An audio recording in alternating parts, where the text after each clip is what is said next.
दोस्तों आज हम जो वीडियो लाए हैं इसमें महाभारत से 25 ऐसे पॉइंट्स आपके लिए निकाल करके लाए हैं जिन्हें अगर आपने समझ लिया तो पूरे जीवन आपके काम आएंगे। जी हाँ, जिंदगी जीना आसान हो जाएगा अगर महाभारत का ये ज्ञान हमारे जीवन से जुड़ जाए। तो 25 महत्वपूर्ण पॉइंट्स हम आपके साथ शेयर करने जा रहे हैं जिन्हें अगर समझ लेंगे तो जीवन जीना आसान हो जाएगा। प्रेम से कमेंट में लिखिए जय श्री कृष्णा। आइए पहला नियम समझते हैं। जीवन हो योजनाओं से भरा हुआ। जी हाँ, जीवन के किसी भी क्षेत्र में बेहतर रणनीति आपके जीवन को सफल बना सकती है और यदि कोई योजना या रणनीति नहीं है तो समझो जीवन एक अराजक भविष्य में चला जाएगा जिसके सफल होने की कोई गारंटी नहीं है। भगवान कृष्ण के पास पांडवों को बचाने का कोई मास्टर प्लान नहीं होता तो पांडवों की कोई औकात नहीं थी कि वे कौरवों से किसी भी मामले में जीत जाते, क्योंकि उनकी संख्या भी ज़्यादा थी,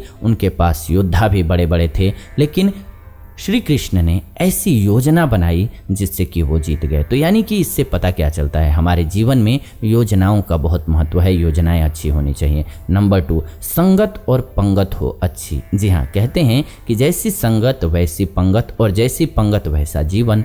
आप लाख अच्छे हैं लेकिन यदि आपकी संगत बुरी है तो आप बर्बाद हो जाएंगे। लेकिन यदि आप लाख बुरे हैं और आपकी संगत अच्छे लोगों से है और आप उनकी सुनते भी हैं तो निश्चित ही आप आबाद हो जाएंगे। कौरवों के साथ शकुनी जैसे लोग थे, जहां पर पांडवों के साथ कृष्ण जैसे। तो शकुनी मामा जैसी आपने संगत पाल रखी है तो आपका दिमाग चलना बंद हो जाएगा समझो। और अगर आप कृष्ण जैसा साथी पाते हैं तो आप जीवन में सफल हो जाते हैं। और हमने ध्यान दीजिएगा, कहा कि उनकी अगर सुनते भी हैं तो शकुनी की सुनते थे कौन?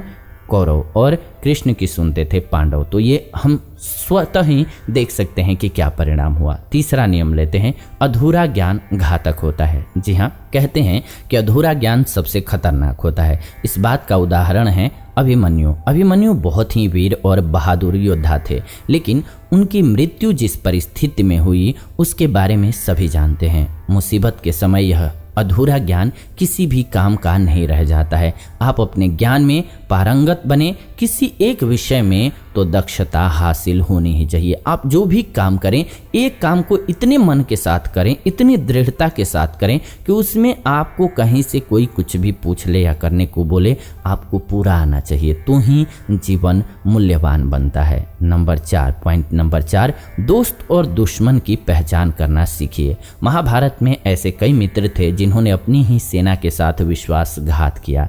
ऐसे भी कई लोग थे जो ऐन वक्त पर पाला बदल करके कौरवों या फिर पांडवों के साथ चले गए। शल्य और युयुत्सु इसके उदाहरण हैं। इसलिए कहते हैं कि कई बार दोस्त के भेष में दुश्मन हमारे साथ आ जाते हैं और हमसे कई तरह के राज ले रहे होते हैं। तो कुछ ऐसे भी दोस्त होते हैं जो दोनों तरफ होते हैं, जैसे कि कौरवों का साथ दे रहे भीष्म, द्रोण और विदुर ने अंततः युद्ध में पांडवों का ही साथ दिया। ये समझने की बात है कि आपके साथ होते हुए भी कौन से लोग हैं जो आपके साथ नहीं हैं। पॉइंट नंबर 5, हथियार से ज़्यादा घातक बोल वचन। महाभारत का युद्ध नहीं होता यदि कुछ लोग अपने वचनों पर संयम रख लेते। जैसे कि द्रौपदी यदि दुर्योधन को अंधे का पुत्र भी अंधा नहीं कहती तो महाभारत संभव था कि नहीं होता। शिशुपाल और शकुनी हमेशा चुभने वाली बातें ही करते थे, लेकिन उनका हश्र क्या हुआ यह सभी जानते हैं।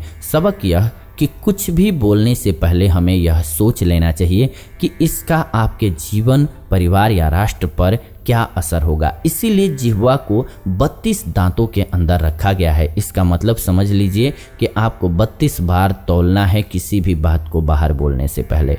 पॉइंट नंबर 6 पर बढ़ते हैं और चलते हैं, समझते हैं क्या है। जुए सट्टे से दूर रहिए। शकुनी ने पांडवों को फंसाने के लिए जुए का आयोजन किया था, जिसके चलते पांडवों ने अपना सब कुछ दांव पर लगा दिया था। अंत में उन्होंने द्रौपदी को भी दांव पर लगा दिया था। यह बात सभी जानते हैं कि फिर क्या हुआ।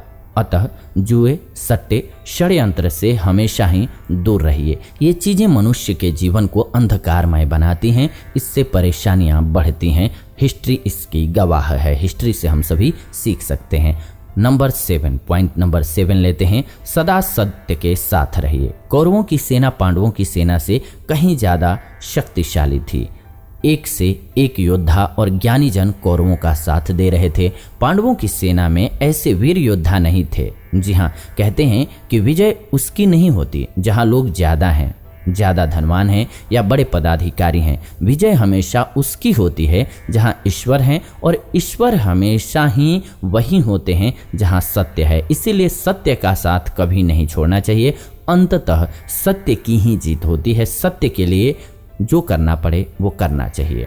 पॉइंट नंबर 8 की तरफ बढ़ते हैं। अगला पॉइंट लेते हैं, लड़ाई से डरने वाले मिटे जाते हैं। जिंदगी एक उत्सव है, संघर्ष नहीं है। लेकिन जीवन के कुछ मोर्चों पर व्यक्ति को लड़ने के लिए हमेशा तैयार रहना चाहिए। जो व्यक्ति लड़ना नहीं जानता है, युद्ध उसी पर थोपा जाएगा या उसको सबसे पहले मारा जाएगा। महाभारत में पांडवों को यह बात श्री कृष्ण ने अच्छे से सिखाई थी। पांडव अपने बंधु बांधवों से लड़ना नहीं चाहते थे, लेकिन श्री कृष्ण ने समझाया कि जब किसी मसले का हल शांतिपूर्ण तरीके से नहीं होता है तो फिर युद्ध ही एकमात्र विकल्प बच जाता है। कायर लोग युद्ध से पीछे हटते हैं। युद्ध भूमि पर पहुंचने के बाद भी अर्जुन युद्ध नहीं करना चाहता था। तब भगवान श्री कृष्ण ने उनसे कहा कि न कोई मरता है और न कोई मारता है, सभी निमित्त मात्र हैं। आत्मा अजर और अमर है, इसलिए मरने या मारने से क्या डरना है। अगले पॉइंट की तरफ बढ़ते हैं। ये समझ चुके होंगे आप। पॉइंट नंबर 9, खुद नहीं बदलोगे तो समाज तुम्हें बदल देगा। जीवन हमेशा दानी, उदार और दयालु होने से काम नहीं चलने देने वाला है। महाभारत में जिस तरह से कर्ण की जिंदगी में उतार चढ़ाव आए, उससे यही सीख मिलती है कि इस क्रूर दुनिया में अपना अस्तित्व बनाए रखना कितना मुश्किल होता है। इसलिए समय के हिसाब से बदलना जरूरी होता है, लेकिन वह बदलाव ही उचित है जिसमें सभी का हित हो। कर्ण ने खुद को बदल करके अपने जीवन के लक्ष्य तो हासिल कर लिया, लेकिन वे फिर भी महान नहीं बन सके, क्योंकि उन्होंने अपनी शिक्षा का उपयोग समाज से बदला लेने की भावना से किया। बदले की भावना से किया गया कोई भी कार्य आपके समाज का हित नहीं कर सकता है। आइए अगले पॉइंट की तरफ बढ़ते हैं। ये पॉइंट आई थिंक आप समझ गए होंगे।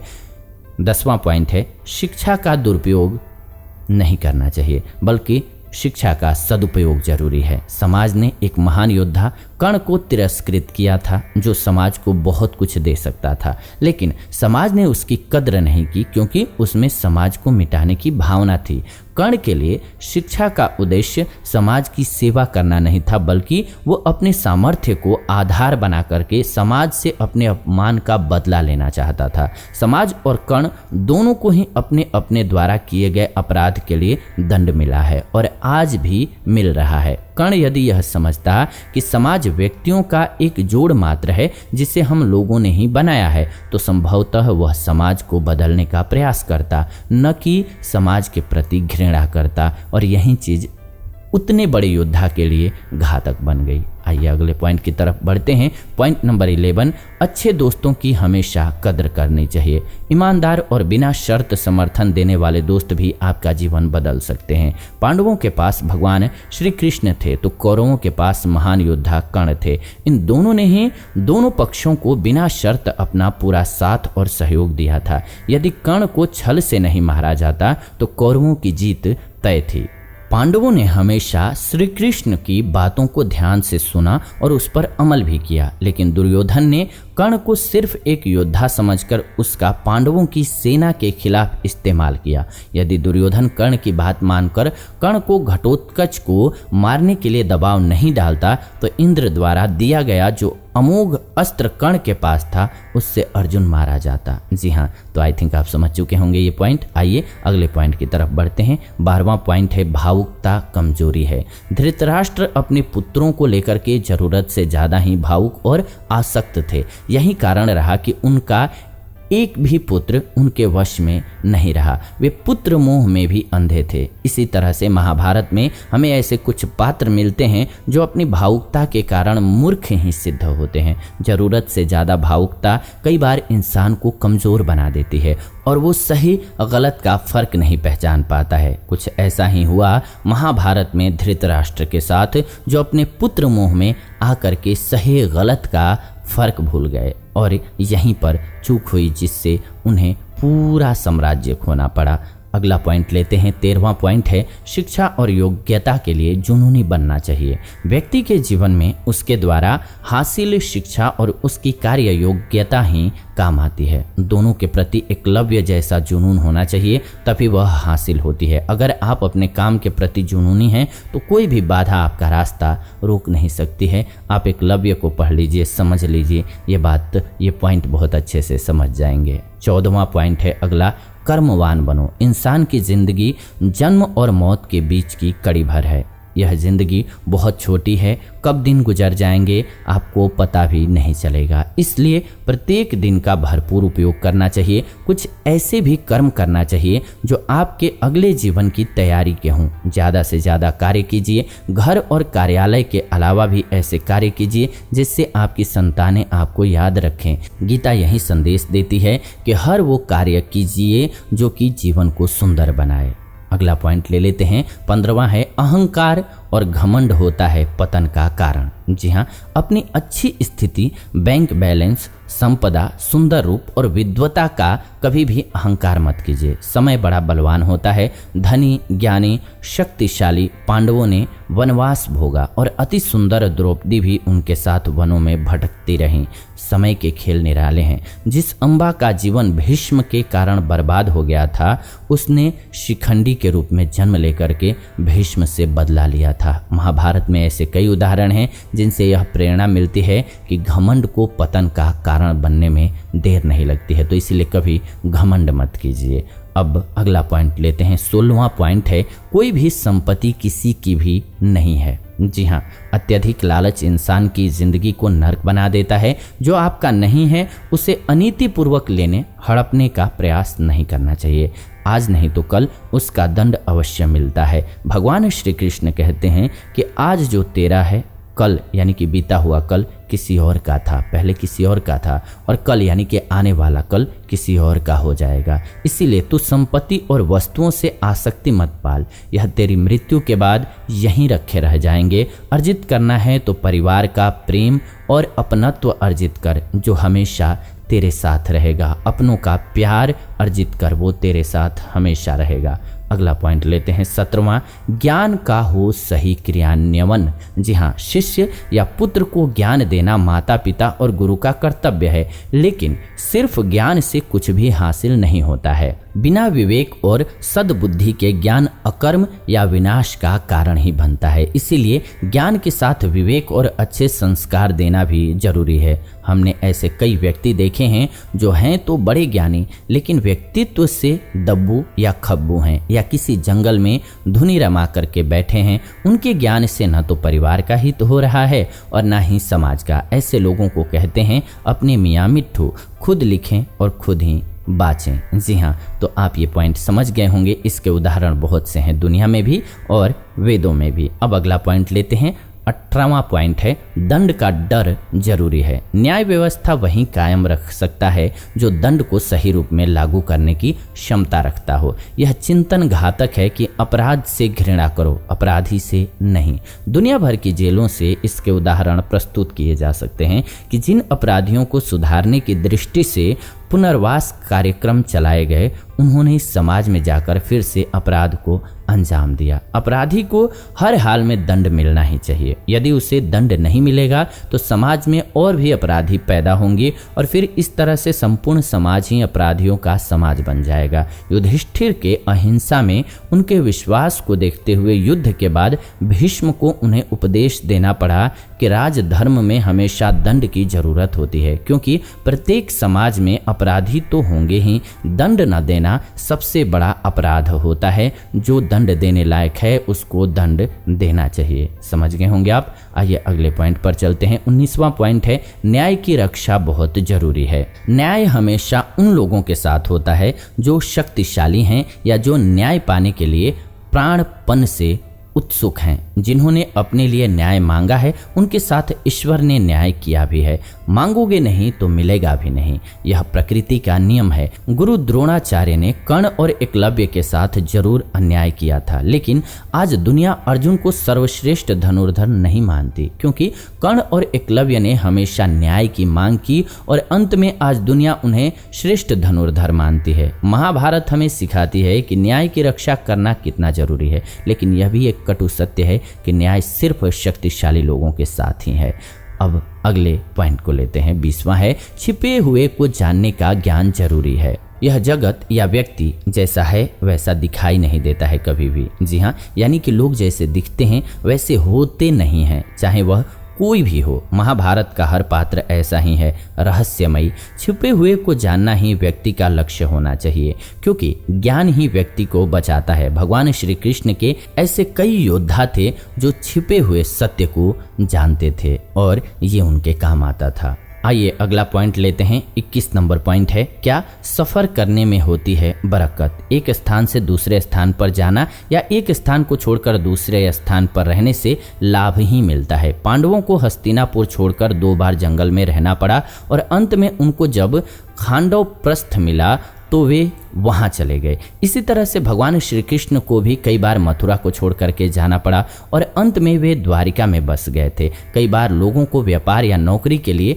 दूसरे शहर या देश में जाना होता है, तो सही के लिए बदलाव हो तो उसमें कोई भी परहेज नहीं करना चाहिए। अगले पॉइंट की तरफ बढ़ते हैं। 22 नंबर पॉइंट, गोपनीयता और संयम बहुत जरूरी है। जीवन हो या युद्ध, सभी जगह गोपनीयता का महत्व है। यदि आप भावना में बह करके किसी को अपने जीवन के राज बताते हैं या किसी व्यक्ति या समाज विशेष पर क्रोध या कटाक्ष करते हैं तो आप कमजोर माने जाएंगे। महाभारत में ऐसे कई मौके आए जबकि नायकों ने अपने राज ऐसे व्यक्ति के समक्ष खोल दिए जो राज जानने ही आया था, जिसके चलते ऐसे लोगों को मुंह की खानी पड़ी। दुर्योधन, भीष्म, बर्बरीक ऐसे उदाहरण हैं जिन्होंने अपनी कमजोरी और शक्ति का राज खोल दिया था और इसी वजह से उनको धराशायी किया जा सका, नहीं तो उनको कोई मारने वाला था नहीं।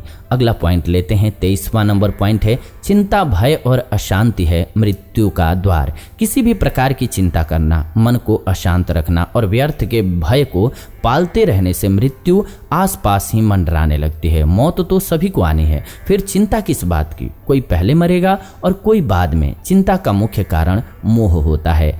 जेल खाना, दवा खाना या पागल खाना वह व्यक्ति जाता है जिसने धर्म सम्मत या संयमित जीवन नहीं जिया है, बहुत महत्वाकांक्षी हैं या जिसने धन और शक्ति के आधार पर रिश्ते बना रखे हैं या जिसे अपनी संपत्ति की सुरक्षा की चिंता है। महाभारत को पढ़ने से हमें यही शिक्षा मिलती है कि चिंता मुक्त जीवन सबसे बड़ी दौलत है। अगला पॉइंट लेते हैं 24वां, इंद्रिय संयम बहुत जरूरी है। इंद्रियां कभी तृप्त नहीं होती हैं, जो इंद्रियों के वश में हैं उसका पतन निश्चित है। बहुत से लोग आजकल किसी न किसी प्रकार की आदत या नशे के गुलाम हैं। ऐसे लोगों का धीरे धीरे शरण होता जाता है। इंद्रिय संयम आता है संकल्प से। महाभारत का हर पात्र संकल्प से बंधा हुआ है। शक्ति का संचय इंद्रियों को वश में करने से ही संभव हो पाता है, तो करना चाहिए। अगला और आखिर पॉइंट लेते हैं इस वीडियो का, क्योंकि वीडियो बहुत लंबी हो जाएगी। 25वां पॉइंट है, राजा या योद्धा को नहीं करना चाहिए परिणाम की चिंता। कहते हैं कि जो योद्धा या राजा युद्ध के परिणाम की चिंता करता है वह अपने जीवन और राज्य को खतरे में डाल देता है। परिणाम की चिंता करने वाला कभी भी साहसपूर्वक ना तो निर्णय ले पाता है और ना ही युद्ध कर पाता है। जीवन के किसी भी मोड़ पर हमारे निर्णय ही हमारा भविष्य तय करते हैं। एक बार निर्णय ले लेने के बाद फिर बदलने का अर्थ यह है कि आपने अच्छे से सोच करके निर्णय नहीं लिया या आप में निर्णय लेने की क्षमता नहीं है। तो ये कुछ ऐसे नियम हैं जो कि हम महाभारत से सीख सकते हैं और ये नियम हमारे पूरे जीवन काम आएंगे। उम्मीद करते हैं कि वीडियो आपको बेहद पसंद आई होगी। अगर पसंद आई है तो जरूर वीडियो को लाइक कीजिए, शेयर कीजिए व्हाट्सएप पे, फेसबुक पे, फैमिली मेंबर, दोस्तों के साथ, ताकि सभी को ये जानकारी मिले, हमारे शास्त्रों का ज्ञान मिले। पूरा महाभारत रामायण पढ़ने के लिए आज के डेट में समय नहीं है, बट छोटे छोटे पार्ट में भी महत्वपूर्ण बिंदुओं को समझा जाए तो पूरे जीवन काम आ सकता है। और साथ ही साथ आप सभी चैनल को सब्सक्राइब करके बेल नोटिफिकेशन को ऑन कर लीजिए ताकि नई वीडियो जब भी हम लाएं नोटिफिकेशन आपको सबसे पहले मिल जाए। आप ये वीडियो देख रहे थे जीवन जीने की कला स्पिरिचुअल चैनल के माध्यम से। ऐसी ही नई वीडियो हम इस चैनल के माध्यम से लेकर के आते रहेंगे, बने रहिए हमारे साथ। फिलहाल विदा लेते हैं आज की इस वीडियो से, जुड़ेंगे नई वीडियो में, तब तक खुश रहें, आनंदित रहें, प्रेम से बोलें हर हर महादेव। कमेंट में भी जरूर लिखें ओम नमः शिवाय।